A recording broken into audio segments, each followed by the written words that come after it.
হায় হায়, এটা আমার কি হলো? আমি এখন কিভাবে বাঁচবো?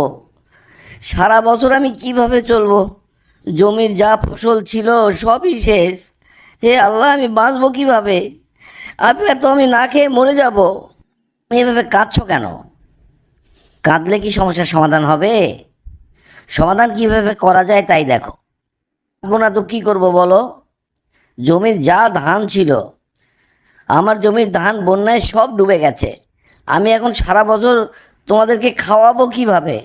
আমার তো ওই জমি ছাড়া কিছু নেই। যে গ্রামের সবাই এসেছিল, তোমাকে যেতে বলেছে। পার্কে গিয়ে সবাই ওখানে থাকবে, গিয়ে কথা বলো। ওনারা কি বলে দেখো। সবাই আর কি বলবে? সবাই কি আমাকে টাকা দেবে নাকি?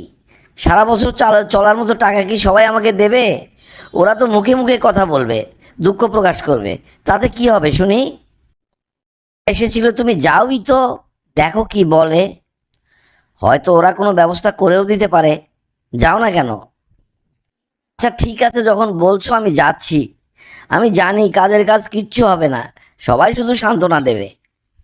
রশিদ, তুই বলে খুব কান্দাকাটি করছিস।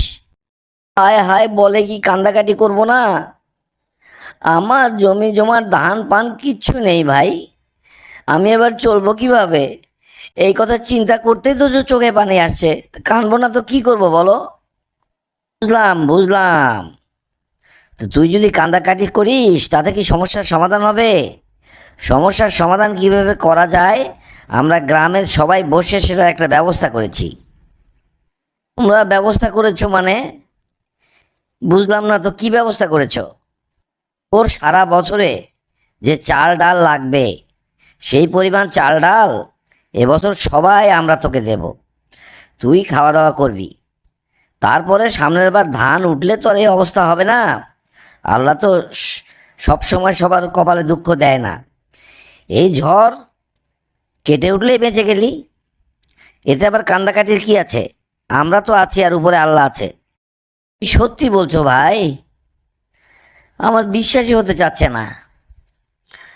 তোমরা সবাই আমাকে সাহায্য করবে, আমি তো কখনো কাউকে সাহায্য করিনি।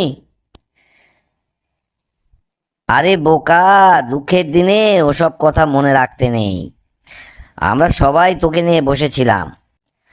তোর পরিবার তো আমাদেরই পরিবার। কাজেই তুই চিন্তা করিস না। যা, বাড়ি যা। আমরা তোর সব জিনিসপত্র নিয়ে তোর বাড়িতে দিয়ে আসবো। বুঝলে গিন্নি, গত বছরের বন্যা আমাকে অনেক কিছু শিখিয়েছে। কি বললে? কিছুই তো বুঝতে পারলাম না, একটু বুঝে বলো দেখি। আমি আগে কাউকে কখনো সাহায্য করিনি।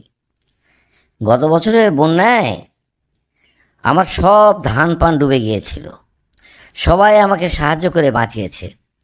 এবারে ধান ওঠার পরে যাদের যাদের দুর্যোগ, সবাইকে আমি সহযোগিতা করেছি। আসলে কোনো ঝড় না আসলে কিছুই শেখা যায় না। ও, এইবার বুঝতে পারলাম তুমি কি বলতে চাচ্ছ। আসলে কি জানো, সমাজে প্রকৃত শক্তি হচ্ছে পারস্পরিক সহযোগিতা, সহানুভূতি আর মানবতা। সমাজে একে অপরের পাশে দাঁড়ানোই প্রকৃত মানবতা। তো যাই হোক, তুমি অনেককে সহযোগিতা করেছো, আরও করো। দোয়া করি আল্লাহ তোমার শেষ ক্ষমতা দেখ।